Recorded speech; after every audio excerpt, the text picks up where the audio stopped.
person with a varied career. In the 1960s and 70s, he was in public service in the administration of the city of Detroit. Specifically, he was comptroller of the city in the 60s under the mayor, Jerry Kavanaugh.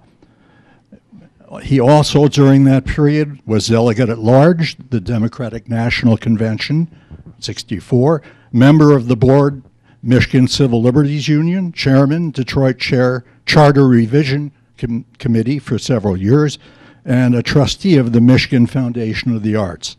Thus, Bernie is no stranger to politics. Starting in the 70s, however, his career shifted to academia, and he was hired by University of Michigan Dearborn and taught political science for decades for the rest of his career. At U of MD, he was director of the Center for Urban Studies. He also was a Fulbright lecturer at the Polytechnic University in Romania. However, periodically during his academic career, and because of his administrative experience with the city of Detroit, he was called on to serve as an interim high-level academic administrator. For example, between 1980 and 81, he was the interim provost of Wayne State University. Then he became acting chancellor at U of M Dearborn, 1980, and further interim chancellor at Dearborn, 1992. So Bernie is no stranger to the academic analysis of politics. He's a trained and experienced political scientist, academic. In short, Bernie knows politics from both the inside and the outside. Okay, but in addition, Bernie has another major dimension. His repertoire of humor is endless. It's bottomless. You want an infinite source of free energy, you know, to tap for our energy problems. Bernie's source of humor is his reservoir. It would help us. And his repertoire is on every subject. Obviously, a lot of it is political humor, but any other subject. As a matter of fact, you can call him and ask for a relevant joke. It was not unusual for Mayor Kavanaugh in his limousine going to give a talk at the Elks to call Bernie and say, quick, I need a joke relevant to my talk at the Elks. And Bernie would provide a joke. When I was teaching an especially boring lecture on the physiology of the ear, I called Bernie, and he gave me a great joke, which neither of us remember. So Bernie is then unusual for both his knowledge of politics from the inside and the outside, as well as his sense of humor. Furthermore, he has great insight into the dynamics, psychology, and nature of humor, especially political humor. It's a pleasure to introduce Professor Bernard, or Bernie Klein. Thank you. And Dr. Klein. Good morning, ladies and gentlemen, and happy Groundhog Day.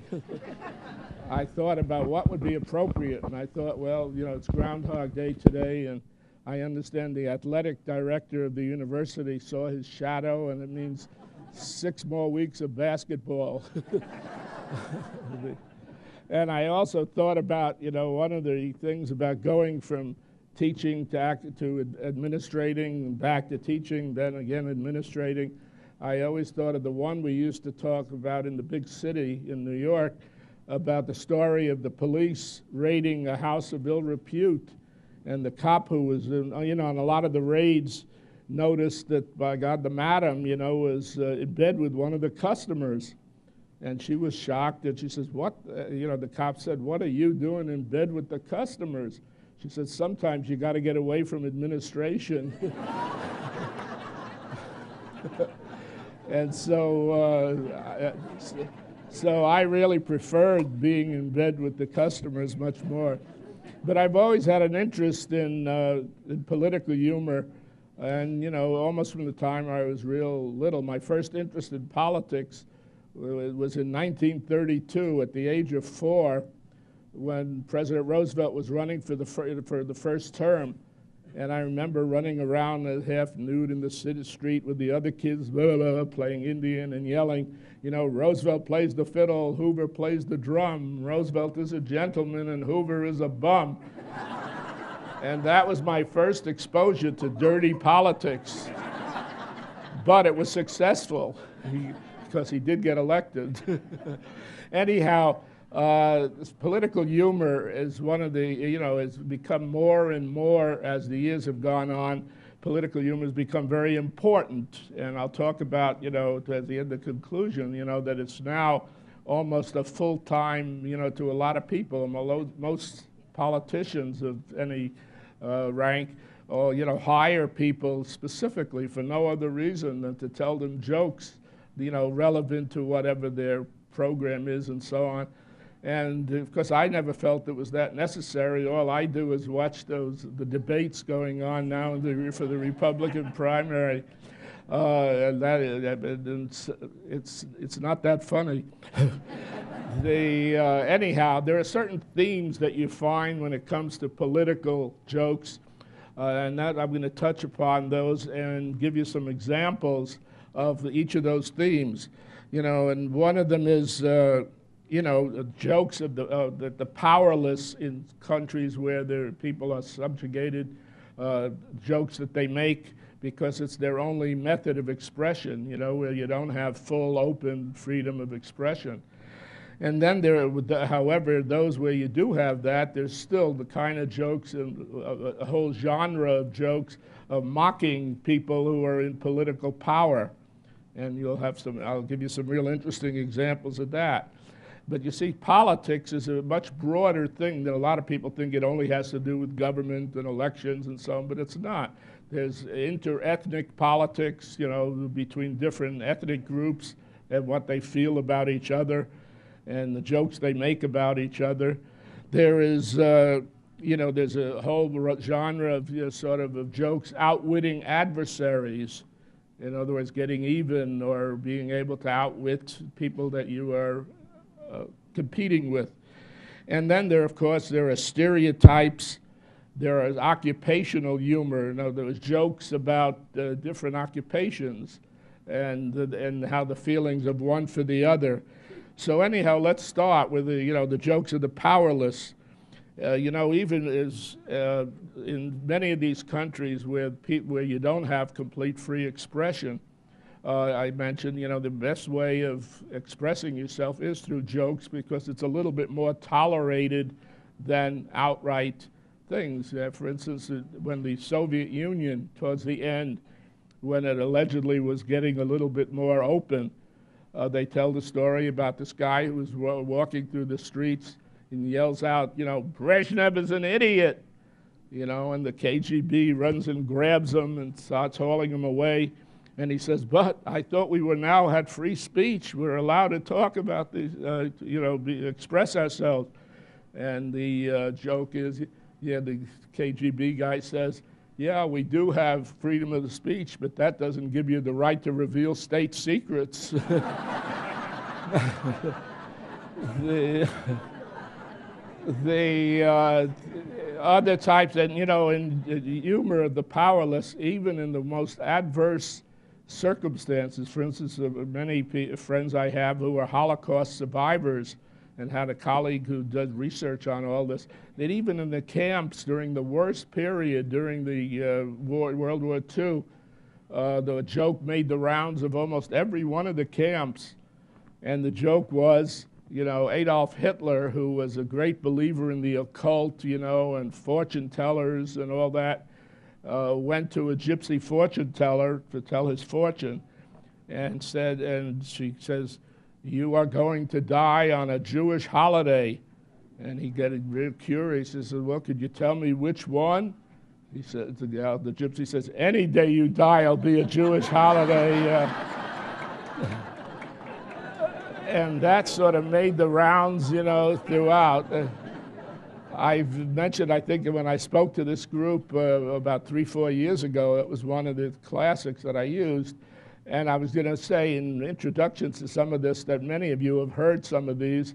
And I hope, when I think of repeating some of this, I think of the poor guy on the subway in New York who's been making faces and going, oh, heck, oh, heck. And so I'm sitting next to him and I said, "Mister, are you all right?" He says, "Yeah, I'm all right." And I says, "Well, why are you look so uncomfortable? Is something wrong?" He says, "No, it's these long subway rides are so boring. I sit here and I tell myself jokes." So I said, "You tell yourself jokes? How come you're not laughing?" He says, "Because I heard them all already, And so I hope you won't make faces and do all those things to me, even though some of you might have heard a lot of these. On one of my trips to Europe and to Hungary, I happen to be of Hungarian extraction. My parents both came from there. Are there anybody else of Hungarian? Okay, then the rest of you just hold on to your purses. But when I was there, a bus driver gave me a whole mimeograph booklet of jokes that they used to make during the communist period there, and especially one of them that I always liked and I always used in my public administration course about the evils of central planning those days. And it turns out, according to that joke, is that, Hungarians love the crepes, what the French call crepes, we call palacsinta, and they're very delicious and so on. And so just like we have a lot of IHOP places all around in this country, they have all these different restaurants that serve them, and they're very delicious. They're usually with some very good, but they were all state-owned, and finally towards the end of the regime, they decided to allow privatization of some of these places with the crepes. And however, they had a regular, coming out of the central planning, they had a book that you had to follow certain directions. And this man goes in and wanted an order of crepes, but he wanted them just the pancake itself. He didn't want any of the filling. And the guy goes back in the kitchen, looks it up, and says, "I'm sorry, we can't sell it without filling. It's prohibited under the rules." So he says, "Oh, well, just look in your book and find out what the cheapest filling is, and you could charge me for it, but don't give it to me." So obviously, Lekvar prune whip, is the cheapest one. And so he says, "Well, all right, charge me for that, but don't put it in." And it looked like everything would go out. The guy goes back and looks at his guidebook and comes back, and he says, "I'm sorry, I can't sell it to you." And he says, "Why not?" He says, "Because we're all out of Lekvar." and so that, that shows, the evils of the top down and all these other things that Mitt Romney talks about. And then a lot of, in the powerless, during the period of the 60s and 70s, there were just loads. I was a little bit involved in civil rights work, and there were all kinds of jokes that African Americans told, making fun of the so-called powerlessness. And the one that I always liked, I'm trying to keep there's several of them that had bad punchlines that I don't want to repeat to you delicate people. But anyhow, this one was about a young African American who died and wanted to get into heaven. So they interviewed him, and this guy said, "Well, what did you do down on earth to entitle you to come in?" And he says, "Well," he says, "among other things, I integrated a lunch counter, which never served blacks before." He says, "Good." He says, "What else?" He says, "Well, I was the first African American accepted at the University of Mississippi." The guy says, "Good, you've taken care of your physical needs and your educational needs. What about your spiritual needs?" He says, "Well," he says, "I was the first black accepted in a formerly all-white Southern Baptist church." He says, and you know those Southern Baptists, they believe in total immersion. As a matter of fact, that's the last thing I can remember.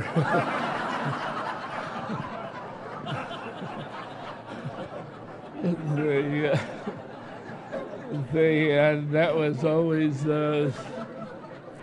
I suppose I couldn't introduce to you the one that I probably shouldn't. That Esther Rubin told me not to, told me to keep it clean. But another one,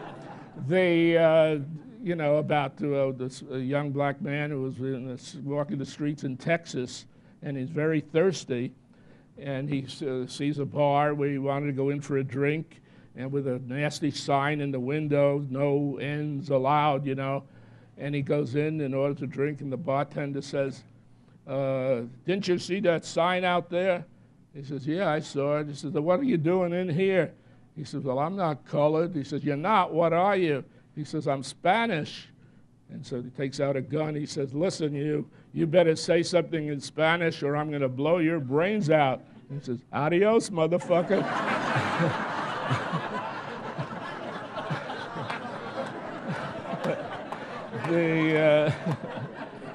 Although now that I've introduced that word, two words actually, one of the same time during the civil rights period they had, and I remember them telling me, one where a group of black actors and actresses decided to produce an all-black movie to show, at that time, blacks only got roles, as maids or janitors and so on, to show what the possibilities of opening up jobs, to minorities.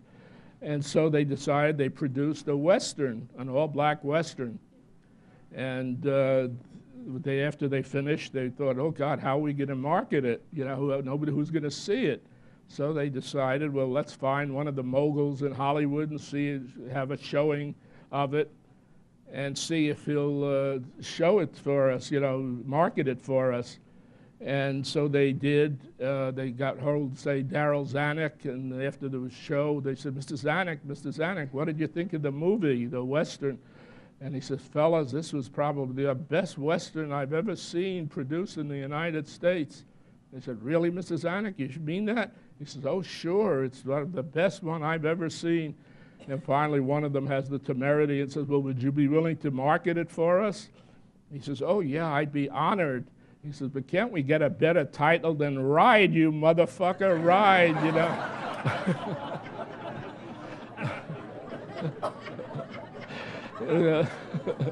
That's the, and another one where, not that this was clean, this was, I also happened, and I told Jerry not to mention, during my period of service to the city of Detroit, I happened to be the city controller during the famous riots in 1967.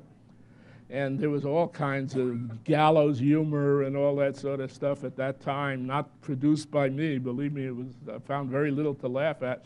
But after it was over, one of the famous black comedians at that time, Godfrey Cambridge, appeared at one of the clubs. And he told the story, because there was all sorts of looting going on that time. And the major looting victims, were always either drugstores, furniture stores, or cleaning stores, and for different reasons in each case. And so the cops see this teenage boy running through the streets carrying a couch on his shoulder, and said, where did you loot that couch from? He says, I didn't loot it. He says, no, you didn't. Then what the heck are you doing carrying a couch through the streets? And he says, I'm a psychiatrist making house calls. So these are types of jokes, in other words, of the powerless.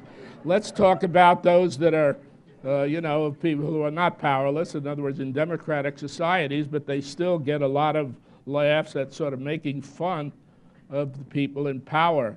And one of them that was told to me, and I don't see last time I spoke, it was told to me afterwards at lunch, making fun of Queen Elizabeth. She had a couple visiting guests, and she took them for a ride in one of these 16th century coaches, with 4 horses drawn and so on. And all of a sudden, one of the horses passed wind It's so loud and so powerful that the coach almost turned over, and shook like anything. And she very graciously apologized for it. And her guest said, "Oh, Your Majesty, it's so gracious of you to apologize. Before you did, we thought it was one of the horses."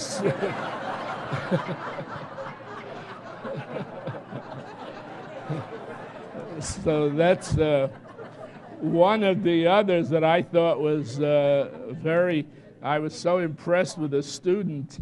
I used to teach a class called Urban Politics, which is offered in most universities. And it was the period then in the 60s and 70s when you suddenly had a proliferation of a whole bunch of black mayors being elected in these cities. And one of the young, good students came up to me afterwards and he says, "Professor Klein, is it true that the mayor of Gary, Indiana is black?" I said, "Yeah." He says, "And the mayor of Cleveland?" I said, "Yeah." "And the mayor of Los Angeles?" I said, "These are all true." "Yeah." "In New York City?" "Yeah." And finally he says, "And now Coleman Young in Detroit?" I said, "Yeah." And he says, "Man, they're still giving blacks the shittiest jobs, aren't they?" And I thought, and that student, believe it or not, in other words, he hit upon, here I taught a whole course, and he actually summarized it almost in one punchline, and so on, because basically that was, everybody thought that's going to be the solution, to solve urban problems. But of course, by the time that happened, it was too late. All the damage was already done. And then, of course, there were all sorts of jokes they always had about presidents. People love to make jokes about all kinds of presidents. One of them that I probably shouldn't use was one that they used on George Bush, who was not considered the highest intellectual caliber anyhow. And he was invited once to a Passover Seder. And after they served the first course, matzo ball soup, they asked him, "How did you like it? How'd you like it?" He said, "Oh, it's terrific." He said, "But what did they do with the rest of the matzah?"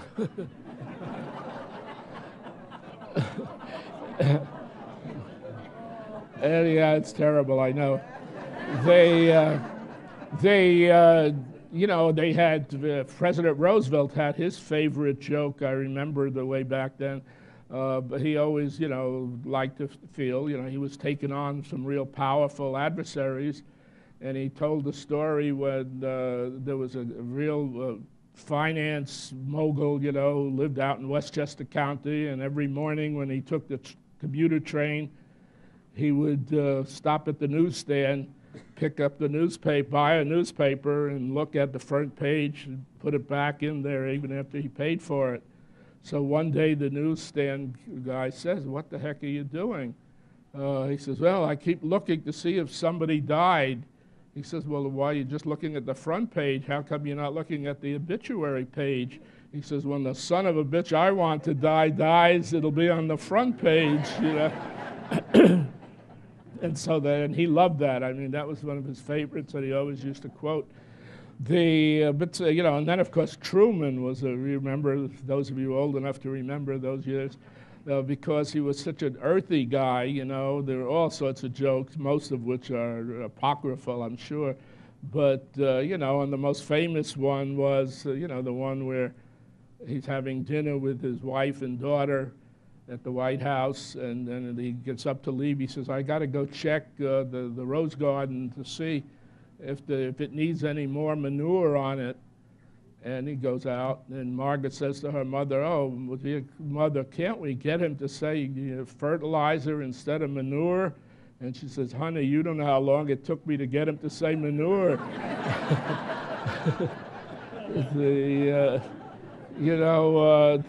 That type of stuff, and there were lots of them about, him, and he liked it. I mean, he didn't mind it and so on. It was very, on the other hand, President Clinton, who was one of my favorite presidents, but was certainly left the way open for a lot of jokes.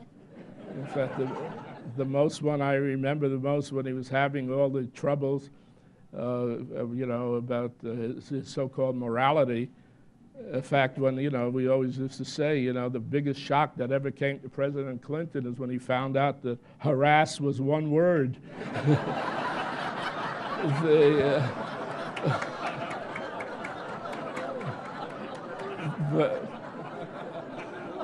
But we used to say also that during that period, that Al Gore, the vice president, was only one orgasm away from the presidency, and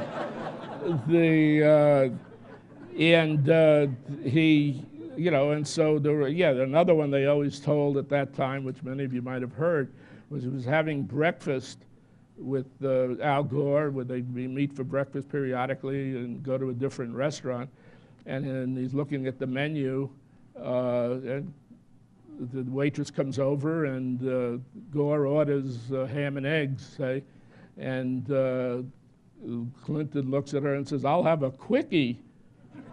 And she says, "Sir, this is not that kind of place, and I resent your thing, And she walks away, and then Gore says, "Bill, it's pronounced quiche."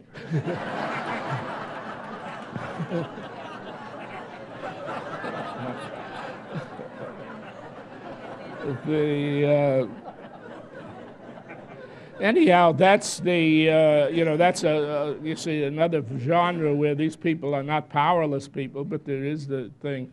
What I always liked is the jokes about different ethnic groups, because as Jerry mentioned, I spent a year in Romania as a Fulbright lecturer. This was about 16, 17 years ago. And even though I'm of Hungarian origin, and both parents came from there, and there's any two groups that hate each other, it's the Hungarians and the Romanians. And I had applied for Hungary, but they were filled up by the time I applied, because they asked me to be an interim chancellor again, so I missed out on Hungary. But, they all sorts of stuff, like, what's the difference between a Hungarian and a Romanian? And the answer is either one of them would sell his own grandmother, but the Romanian will deliver. Or what's the recipe? One of the biggest shocks in my time there was trying to learn a little of the Romanian language. I do know it's a Hungarian, but I didn't know Romanian, and it was not easy. But it seems like the word that used before, the F word in our language, it means fire in Romanian.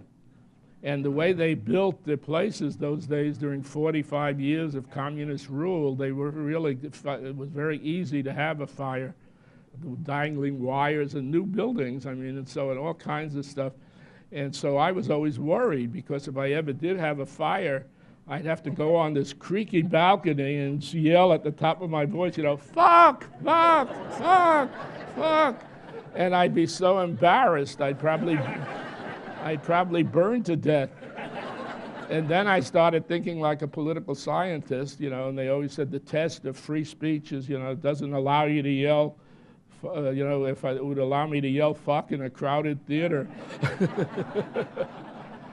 But, there were all these things, and then, of course, there were all these jokes about,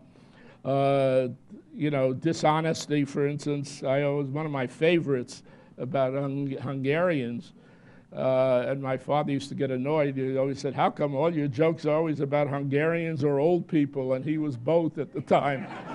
But the famous story of in ancient Greece of Diogenes, who went around with a lantern looking for an honest man.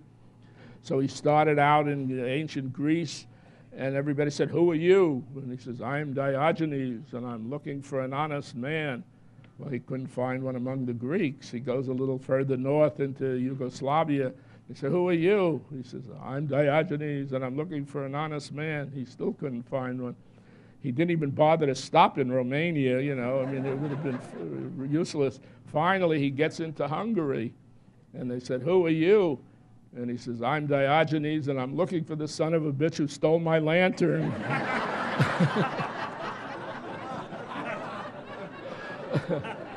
That has always, and they always had all these other ones, the recipe for a Hungarian omelet, steal 2 eggs and beat it, and so.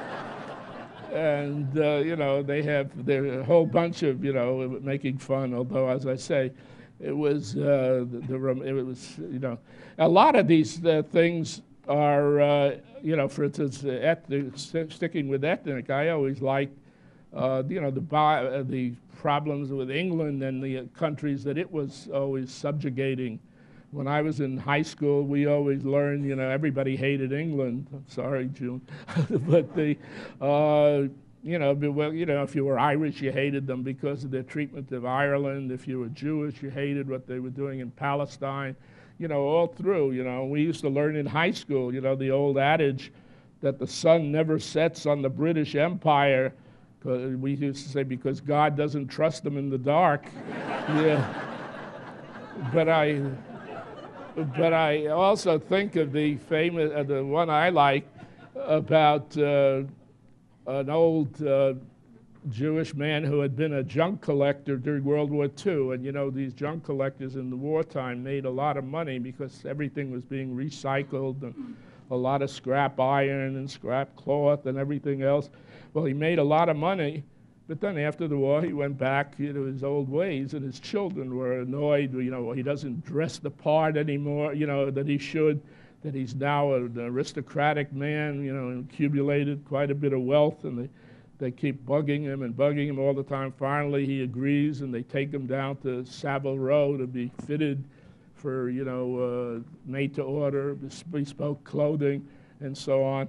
And he's there wearing a cutaway coat and a bowler hat and everything at the front of the mirror, and suddenly he bursts into tears. And they said, "Papa, what are you so annoyed? What are you crying about? You look wonderful. This is the way you should look all the time. And what are you crying about?" And he says, "Oh, we just lost India." And so, or the ones of Canadians, not the one you think. They about this, this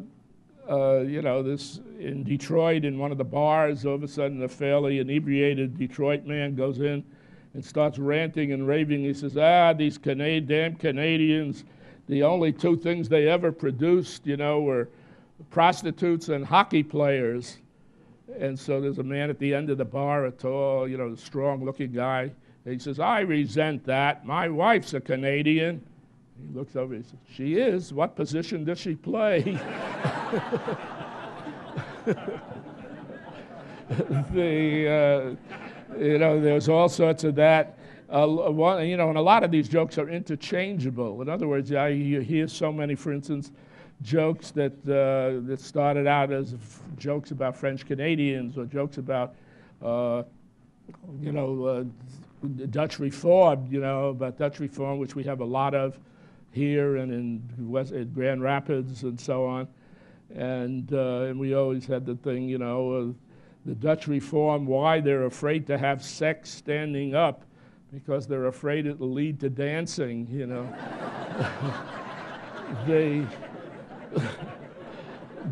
But as I say, I heard that one said about Orthodox Jews. I've heard it said about other groups, and that there is a certain interchangeability.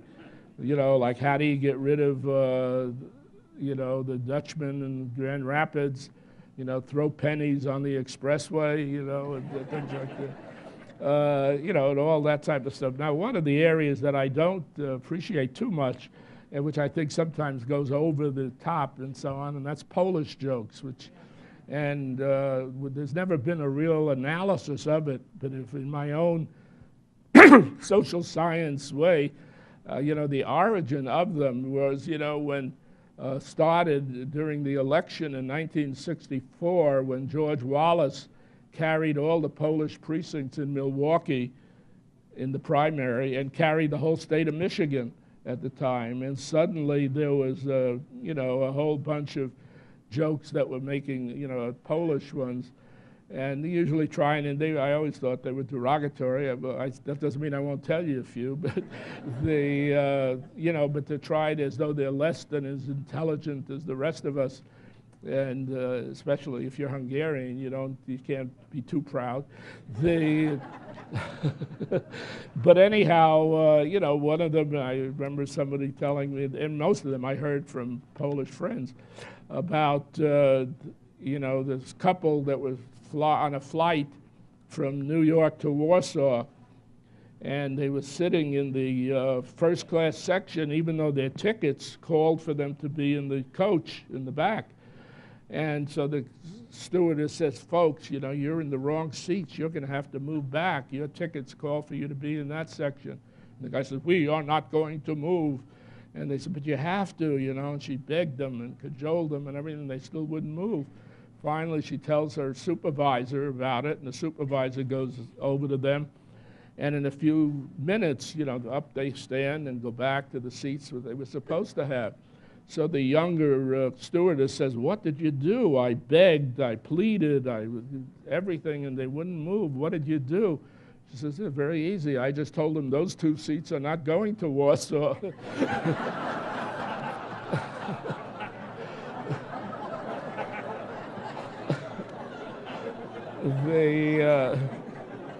And then the only other one, which was sort of an ethnic type of thing, was a man goes in Hamtramck, say, goes into a store and says, I'd like 2 pounds of Polish kielbasa. And the owner says, oh, are you Polish? And the guy gets mad. He says, why do you ask me that? If I ask for 2 pounds of Italian sausage, would you ask me if I'm Italian? If I ask for 2 pounds of kosher salami, would you ask me if I'm Jewish? If I ask for 2 pounds of Mexican chorizo, would you ask me if I'm Mexican? Why do you ask me if I'm Polish? The guy says, because this is a hardware store.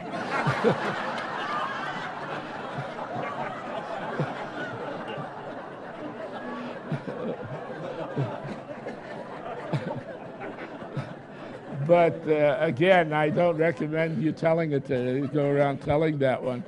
Anyhow, and then, there are all sorts of Italian jokes that usually specify about Italy's poor war record, during World War II or during any of the wars. They just were not, they're terrific fighters as individuals, but not as an army.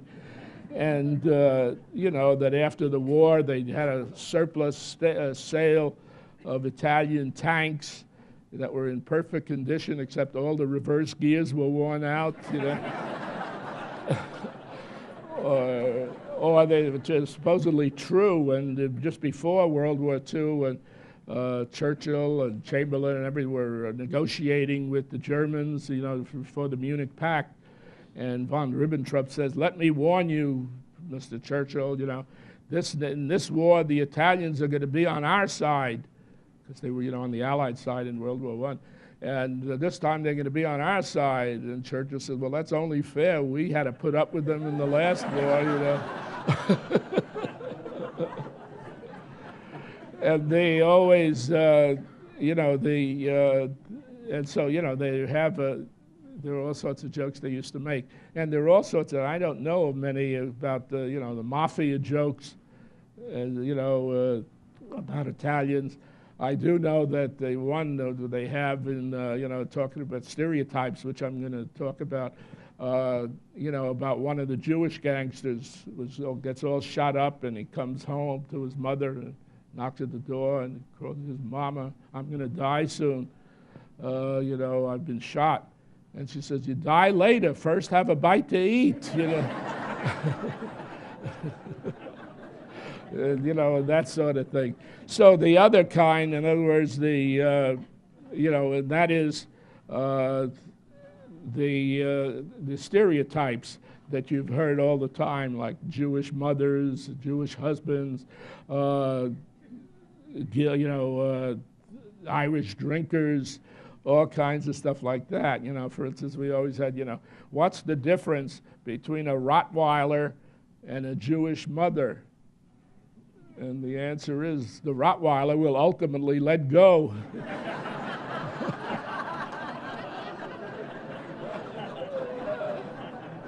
They, and then they usually have obsessions, about food, mostly because, in the old country where food was scarce, as they always, You know, they don't care if you're dying or whatever, you got to eat first, you know. And, you know, and they also know how to run guilt trips on their children, you know. The standard one that's been quoted all the time is about the mother who buys her son 2 shirts, and she sees him wearing one and says, "What's the matter? The other one you didn't like?" You know. And, or else, you know, how many Jewish mothers does it take to change a light bulb? The answer is none. She'd rather sit in the dark and complain. Or say Jewish husbands, which are always just so slow, suffering, silent men. And they always tell the story about the kid who comes home from school and says, Mama, guess what? I got a part in the school play. And she says, "What part do you play?" He says, "Oh, I'm going to play the part of a Jewish husband." And the mother says, "You go back and tell the teacher you want a speaking part."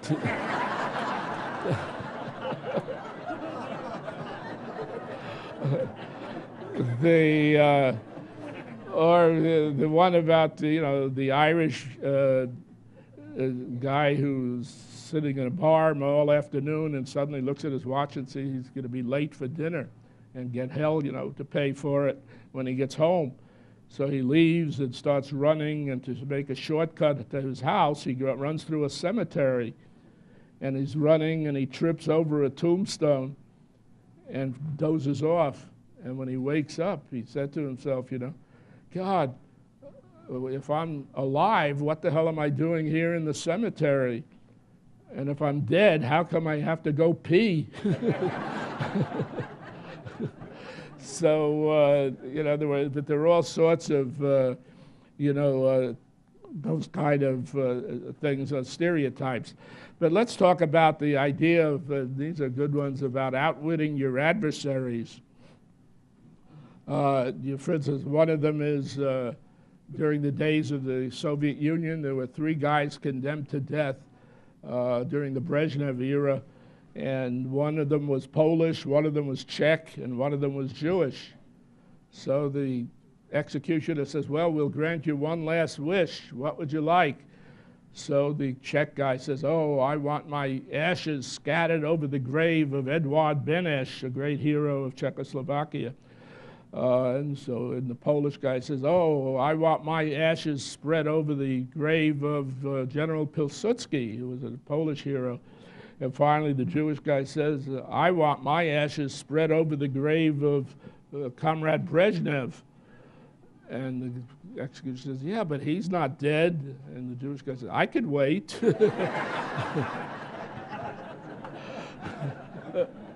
That type of thing. But one of the classic ones, I like, for instance, of I'll even get to it now, about intergenerational conflict, about this old man sitting on a bench in Miami, and all of a sudden, a teenage boy with multicolored hair and all sorts of tattoos and everything else comes and sits down on that bench, and the old man is staring at him, and the kid says, "Gee, Pop, didn't you ever do anything foolish when you were my age?" And the guy says, "Yeah, I did." He says, "When I was your age, I once screwed a peacock, and I thought maybe you're my son."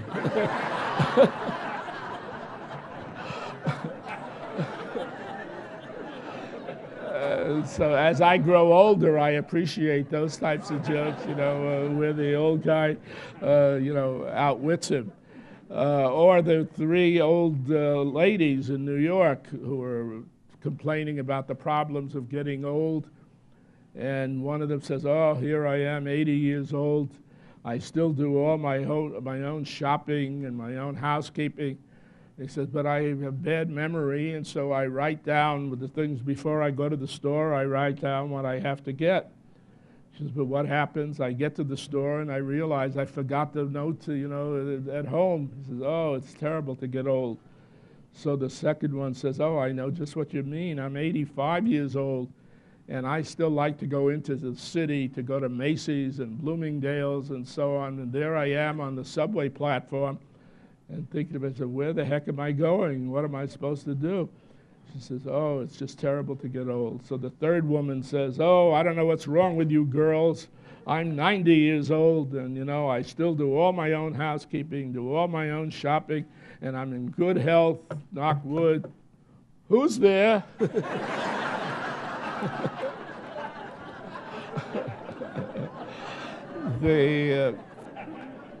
But the classic one about outwitting adversaries was, was the one about this, which I've used before, about this a Jewish guy and an Irish guy. The Jewish guy who ran a cloth factory in the garment district of New York and sold cloth, to almost, was proud of himself. He sold cloth to just about every garment manufacturer in the business, except getting ready to go out to retire, go out of business, and he looks at his ledger book and sees he sold cloth to every producer, every manufacturer, the garment industry, except for this one guy, Mr. O'Neill. And he said, oh, I got to get him. How could I ever tell my children and grandchildren that I couldn't sell him any cloth? So he calls the guy up. He says, oh, Mr. O'Neill, I know you never trusted me. You never would buy any of the cloth from me. But I'm getting ready to go out of business, and I'd like to be able to tell my family that I sold cloth to every manufacturer in the industry. And he says, and I don't want much. He says, all I wish is you'd buy a small piece of cloth from me, nothing bigger than from the top of my head to the tip of my penis, and that would satisfy me. So the guy feels sorry. He says, all right, send your truck around, and the truck comes around and starts emptying out one bolt of cloth after another, all over the place. And O'Neill is getting very annoyed and gets on the phone. And he says, Goldberg, you lying son of a bitch. Here I gave in to you, and what do? You're cheating me. You have one bolt of cloth after another. You said all you wanted was a small piece of cloth from no bigger than the top of your head to the tip of your penis. He says, I didn't lie to you. I can't help it if the tip of my penis is somewhere in Minsk.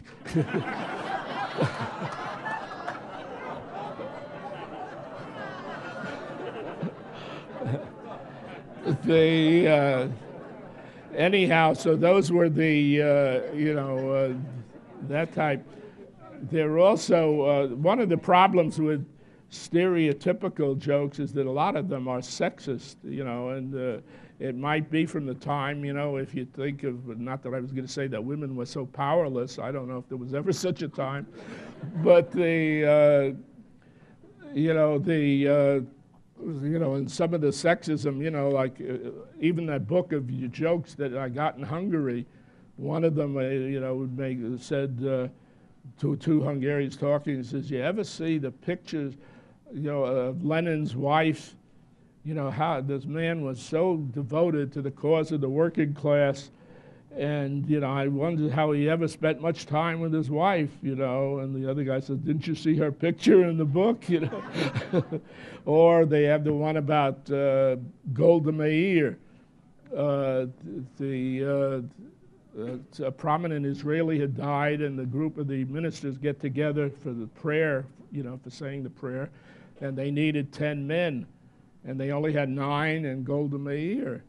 And so they wondered, what should they do? Should they just treat her like one of the men? They said, no, that would be an insult. So they send her out on the street to line up a man, and she stops a man and says, mister, would you like to be the 10th man? The guy looks at her and says, lady, with you, I don't even want to be the first man. Which is, as I say, very unfair. Another one about, they asked, this is a true story, they asked Mr. Gorbachev, would the world have had different things if Khrushchev had died at the time instead of Kennedy? Would the world, what would be the difference?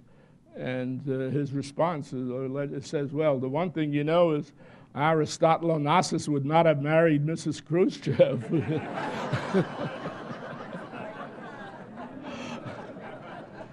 But the one that I find, which I heard locally in Detroit, is, where this couple where the man was always berating his wife because she was always saying the wrong thing whenever they went out to parties or receptions.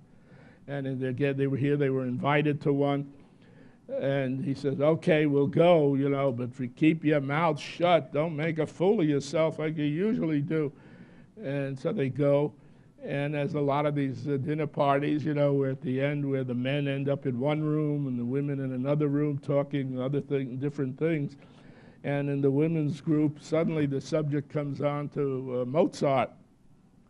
And the lady says, oh, yeah, Mr. Mozart. I saw him on the Dexter bus last week heading to the Renaissance Center.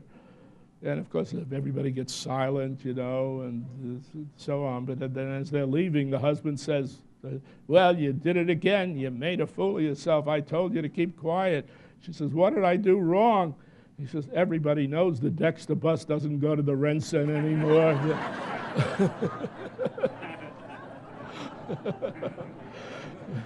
Which is true, by the way. It doesn't. So that's the one I like. But the one I also like a lot is occupational humor. And, where people make fun of different occupations. And you've heard, lawyer jokes, doctor jokes, and so on. And, for instance, I have one of those that I like about the one about the coach, the football coach here at Michigan.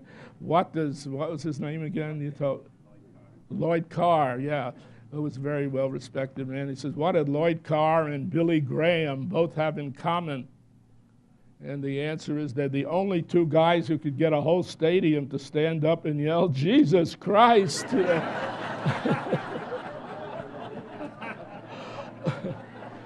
I always like that. But a lot in academic, and then, of course, lawyer jokes have always been one of my favorites because I used to have a colleague, a friend of Esther, who used to send all the kids to apply for law schools. She thought, I always thought you didn't come alive unless you graduated from medical school, but she felt that way about law schools. Anyhow, these three, they had an international dog Olympics, and the three most talented dogs, one belonged to a doctor, one belonged to an engineer, and one belonged to a lawyer. And they had all of them doing the same tricks, in this big amphitheater, where the master would hand the dog a bag of bones and see what they did with it. So the engineer calls his dog up. He says, all right, Slide Rule, show them what you can do. And Slide Rule takes all these bones and creates this beautiful suspension bridge, at which point the group is yelling and screaming and applauding. The doctor calls his dog up. He says, all right, Stethoscope, you show them what you can do. And Stethoscope takes all these bones and makes this beautiful human skeleton. And at which point the group wouldn't be denied. It was so loud. And finally, the lawyer calls his dog up. He says, all right, Loophole, you show them what you can do. And Loophole immediately proceeded to eat the meat off the bones and screw the other two dogs.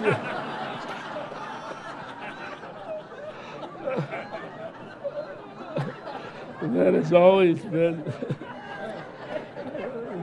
always been my favorite one, But they also have, doctor jokes about the doctor who tells his patient he only has 6 weeks to live, but he didn't pay his bill, so he gives him another 6 weeks,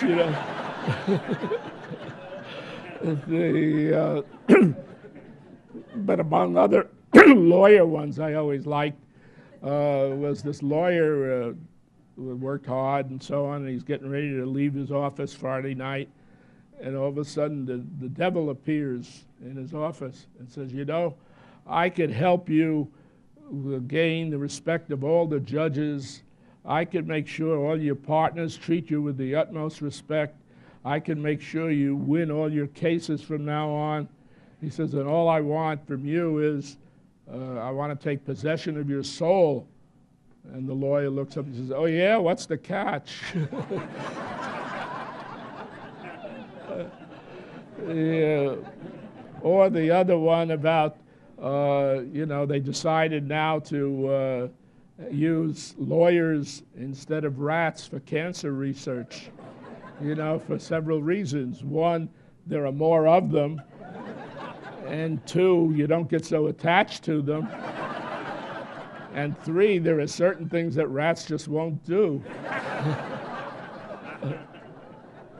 So I always, you know, think. But anyhow, but even among academicians, they have, you know, various jealousies and so on between the, you know, the pure academics versus coaches and phys ed teachers and so on. You know, but I always like the one, you know, about the person, the woman who dies and knocks at the gates of heaven, and St. Peter said, "Who's there?" And she said, "It is I." And he says, "Another damn English teacher, go to hell."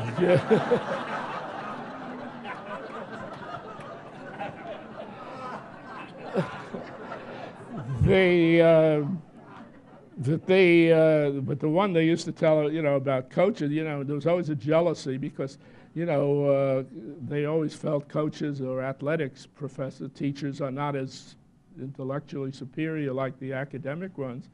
And they used to tell the one about George Perlis, who was the coach when I was a student at Michigan State, and wasn't the brightest, sharpest knife in the drawer, as we say. And he had a problem. Well, one season, he had one player who was so terrific that he couldn't do without him. But the guy was flunking his academic subjects, mostly English and spelling. So he got tutoring for him.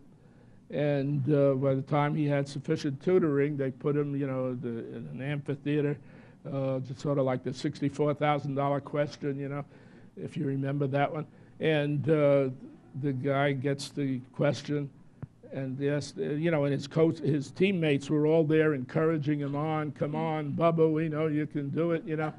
And so he, you know, they said, "All right, spell coffee." And he goes, C-O-F-F-E-E.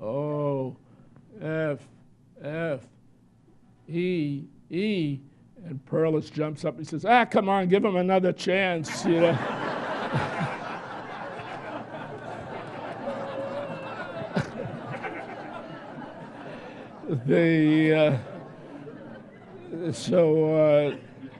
And my favorite one of that is one where 5 professions all zapped in one joke. And some of you might take offense at it, or maybe not. I heard it once up at Interlochen. What's the name of the comedian who was Edie Gourmet's husband? Steve Lawrence, that's it. Anyhow, and I was so surprised because I thought it was a little bit off color. But you know, all these nice ladies, you know, with their blue hair and their white tennis shoes and all that, they were all laughing away. I felt it gave me license to repeat this. It seemed like this woman had been married 4 times and was getting ready for the 5th time, went for a physical, and the doctor discovered, lo and behold, after being married 4 times and getting ready for the 5th, she was still virginal. She was still a virgin, and the doctor was surprised. He says, "How come? You've been married 4 times, getting ready for the 5th, and you're still a virgin?" So she tells him, she says, "Well, my first husband was a gynecologist, and all he wanted to do was study the damn thing, you know. My second husband was a psychologist, and all he wanted to do was talk about it. My third husband was a politician, and all he wanted to do was kiss my behind, you know. And my 4th husband was a tradesman, and he never showed up. But this time I'm marrying an attorney, so I know I'll get screwed." Yeah. So I always, I always thought there was one, you know, where you could, you know, have one of these high-powered rifles, you know, and do it. The other types of things, you know, there are all sorts of other jokes about, you know, about professions, and luckily I've never heard any about political science professors. Not that I would have not believed them, but I'm trying to think of some others that I didn't. So I told you about the coaches, And I told you about the English teacher and the George Perlis and the zapping of 4 or 5 professions. But that's just the beginning, you know. I mean, there are so many, and most of it tends to be, you know, jealousy, you know, everybody feels that they've been, you know, not as bad as used car salesmen or something, you know, but still quite a lot. Now let's, in conclusion, let's see how we're doing. Okay, the importance of humor in politics is, cannot be overestimated. That, you know, if you look to see if there are 2 politicians running against each other, it's very seldom that you ever find a politician with no sense of humor getting elected. You know, even Calvin Coolidge had a sense of humor. They always told about him, you know, and he had some good, a woman goes over to him and says, "Oh, Mr. Coolidge, you know, Mr. President, in a contest, my husband said that if I could get you to say 3 words, I would win. So he'd give me some money, buy me a new dress or something. And you know, if I just say 3 words," and Coolidge looked at her and said, "You lose."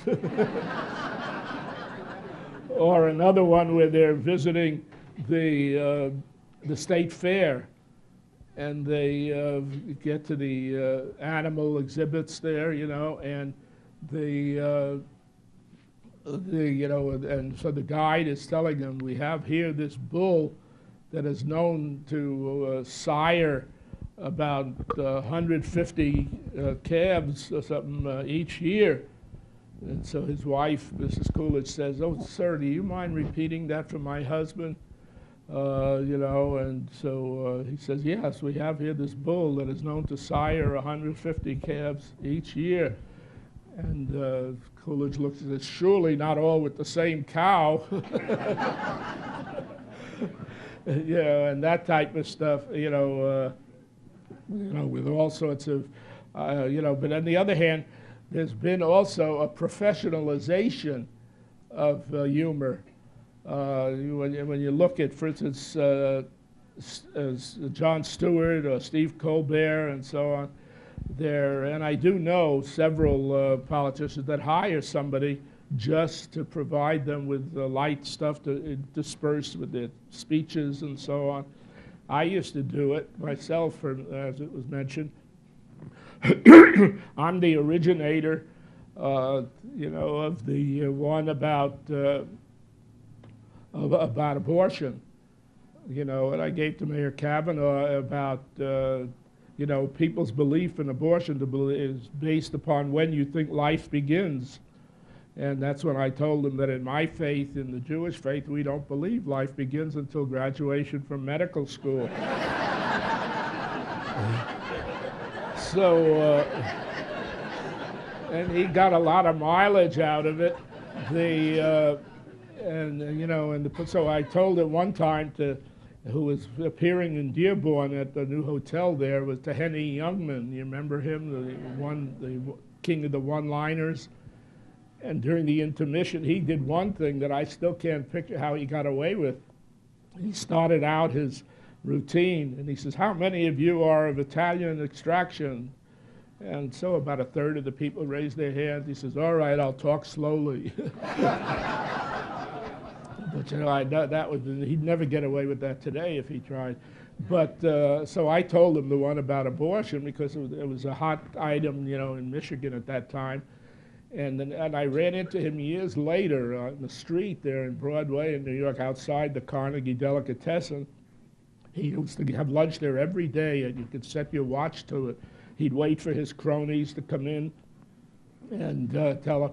And I said, "Oh, you know, Mr. Youngman, you know, I don't know if you remember." He says, "Yeah, didn't I meet you in Dearborn?" And I said, "Yeah." So he didn't remember my name. And then he looked at me and he says, "You know, I'm still getting mileage out of your abortion joke, you know." And you know what this means to a poor, starving, you know, political science teacher, you know, to be, you know, to be chosen, you know, to have a joke chosen by him. But there are all sorts of It's become a profession, actually, and especially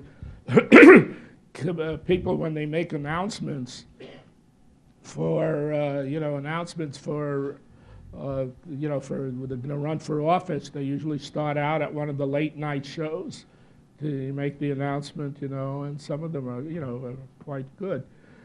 Some of these political figures, should stick with humor instead of trying to, ruin our country. But and I can remember, of course, one of the other areas that I got interested in politics when I was 11 years old, when Roosevelt was running for a third term, and his opponent was Wendell Willkie.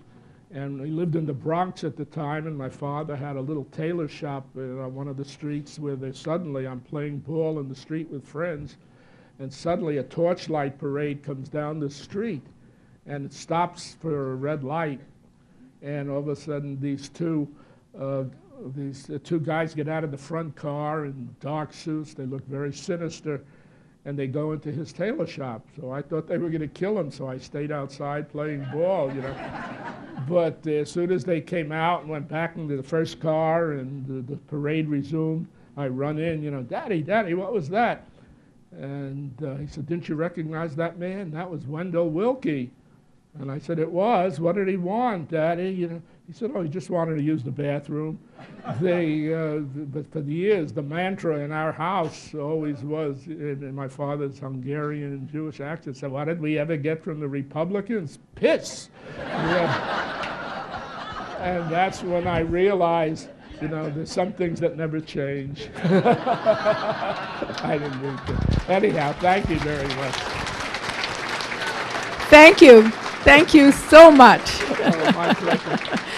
You have half an hour of questions and answers now. Good, I hope. And usually these things. We're not going to let you off the hook that easy. Okay. Are there any? Would somebody want to give me some examples? And the way we do it here is Ginny Rozmirsky or Ed is going to take questions on that side of the room, and I'll take the questions on this side.